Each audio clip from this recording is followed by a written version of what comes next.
मैं अयोध्या हूं। आज के भाग में सुनिए विहिप और भाजपा के साथ शिलान्यास के लिए तैयार हुए राजीव गांधी।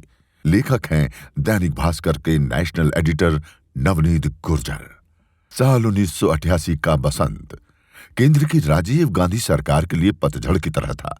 स्वीडिश रेडियो ने बोफोर्स तोप खरीदी में रिश्वत का आरोप लगाया और स्वयं राजीव गांधी के बेहद करीबी और उन्हीं के मंत्रिमंडल में वित्त मंत्री विश्वनाथ प्रताप सिंह ने इसे खूब उछाला।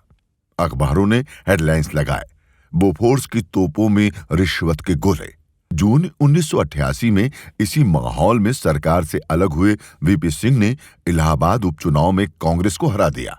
आजाद भारत की सबसे शक्तिशाली 415 सांसदों वाली सरकार अस्थिरता की ओर बढ़ने लगी। तभी उन्हें उनके करीबियों ने एक दिव्य अनुभूति कराई।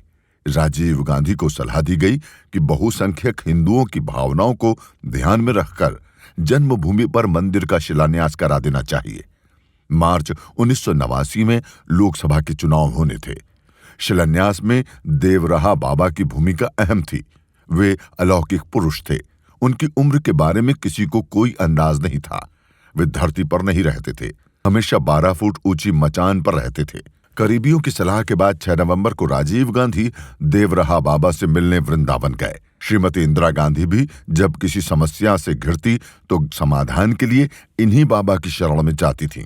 बाबा ने राजीव गांधी से कहा, मंदिर बनना चाहिए, आप शिलान्यास करवाएं, लेकिन शिलान्यास की जगह नहीं बदलनी चाहिए। यही तय हो गया था कि अब शिलान्यास होकर रहेगा।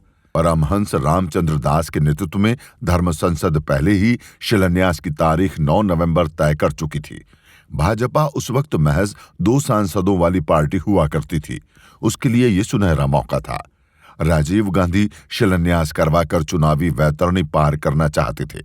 मार्च की बजाय चुनाव की तारीख भी नवंबर ही तय हुई। मतलब देश में शिला यात्राएं और चुनाव प्रचार साथ साथ होने थे। विहिप भाजपा दोनों ही खुश थे कि मंदिर की बारी आ गई। राजीव गांधी ये सोचकर खुश थे कि शिलान्यास करवाकर वे वीपी सिंह की चुनौती से लड़ने लायक हो जाएंगे। लेकिन अचानक उनके सामने एक और चुनौती खड़ी हो गई। आज के अंक में इतना ही। कल सुनिए राजीव गांधी के सामने कौन सी चुनौती आई और कैसे हुआ शिलान्यास।